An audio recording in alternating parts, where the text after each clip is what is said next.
Hello students, previous lecture में हमने साइकोफिज़िक्स या मनोभौतिकी स्टार्ट किया। उसमें हमने साइकोफिज़िक्स की डेफिनेशन और साइकोफिज़िक्स के बेसिक कॉन्सेप्ट्स पढ़े। हमने सेंसिटिविटी या संवेदनशीलता का भी अध्ययन किया। संवेदनशीलता व्यक्ति के सेंस ऑर्गन्स या ज्ञानेंद्रियों की वो कैपेसिटी है जिसके द्वारा वह वातावरण में उपस्थित उद्दीपकों को डिटेक्ट करता है।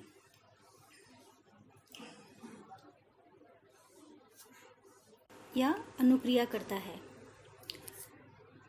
तो विद्यार्थियों, हमने देखा कि साइकोफिज़िक्स में हम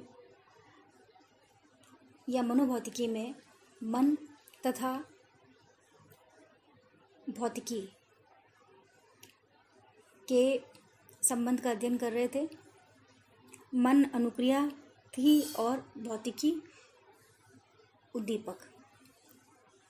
और संवेदनशीलता में भी हमने यही देखा कि वातावरण में उपस्थित उद्दीपकों को ग्रहण करने की जो ज्ञानेंद्रियों की क्षमता है उसे हम सेंसिटिविटी कहते हैं।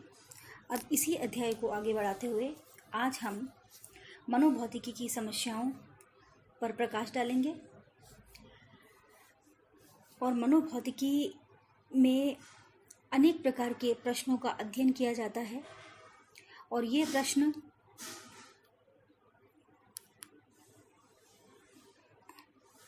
मन जो कि अनुक्रिया है तथा भौतिकी जो उद्दीपक है उसके मात्रात्मक संबंधों के अध्ययन के लिए किए जाते हैं। मनोभौतिकी में जो प्रश्न अध्ययन किए जाते हैं उसमें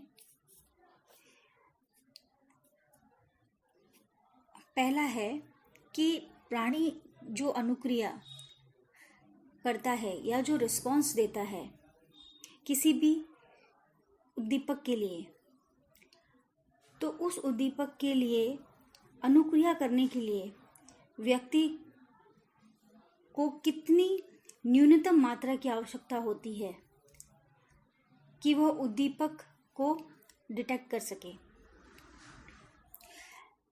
साधारण शब्दों में हम कह सकते हैं कि उद्दीपक की कम से कम कितनी मात्रा किसी व्यक्ति के ज्ञानेंद्रियों द्वारा ग्रहण किया जाए कि वह उसे पहचान सके या महसूस करे। दूसरी समस्या जो मनोभौतिकी में अध्ययन की जाती है वह यह है कि प्राणी जो भी अनुक्रियाएं करता है उसके लिए उद्दीपक की न्यूनतम मात्रा क्या सभी दशाओं में और सभी प्रकार की श्रेणियों में स्थिर होती है या बदलती रहती है, परिवर्तित होती है। इसका भी मनोभौतिकी में अध्ययन किया जाता है। तीसरी समस्या जो मनोभौतिकी में अध्ययन की जाती है वह यह है कि उद्दीपक की जो मात्रा है या हम कह सकते हैं जो भी उद्दीपक व्यक्ति के सामने प्रस्तुत किया जा रहा है उसमें कम से कम कितना परिवर्तन किया जाए, कम से कम हम उसमें कितना चेंज करें कि प्राणी को उद्दीपक की संवेदना में अंतर प्रतीत हो या उसको यह महसूस हो सके कि जो संवेदना उसे पहले हुई उसमें और जो संवेदना उसे अब हो रही है उसमें अंतर है। इन प्रश्नों के उत्तर के लिए मनोभौतिकी के क्षेत्र में कई तरह के प्रयोग किए गए हैं और इन प्रश्नों का जो सामूहिक रूप है उसे ही हम मनोभौतिकी में मनोभौतिकी की समस्याएं कहते हैं। मनोभौतिकी की जो प्रमुख समस्याएं हैं, जो हम आगे अध्ययन करेंगे, वह 8 प्रकार की है, जिसमें सबसे पहले हम अध्ययन करेंगे कि निरपेक्ष दहली या उद्दीपक सीमांत किसे कहते हैं। दूसरी समस्या जिसका हम अध्ययन करेंगे वह है भिन्नता सीमांत।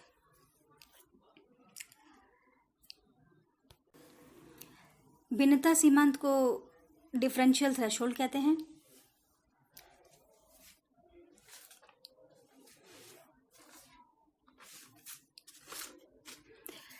नेक्स्ट समस्या मनोभौतिकी की है अंतिम सीमांत या टर्मिनल थ्रेशोल्ड।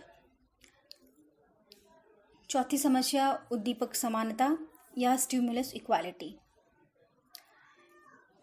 पांचवी है क्रम निर्धारण या ऑर्डर डिटर्मिनेशन। छठी समस्या जिसका हम अध्ययन करेंगे वह है समान मध्यांतर या इक्वल इंटरवल्स। इसके बाद हम पढ़ेंगे समान अनुपात की समस्या या प्रॉब्लम ऑफ इक्वल रेशियो। और लास्ट समस्या जिसका हम अध्ययन करेंगे वह है उद्दीपक मूल्य निर्धारण की समस्या, the problem of stimulus rating. तो विद्यार्थियों, मनोभौतिकी की जो 8 समस्याएं हैं जिसके बारे में मैं आपको भी बताया है, उसको हम विस्तार से अगले अध्याय में अध्ययन करेंगे। और पहली जो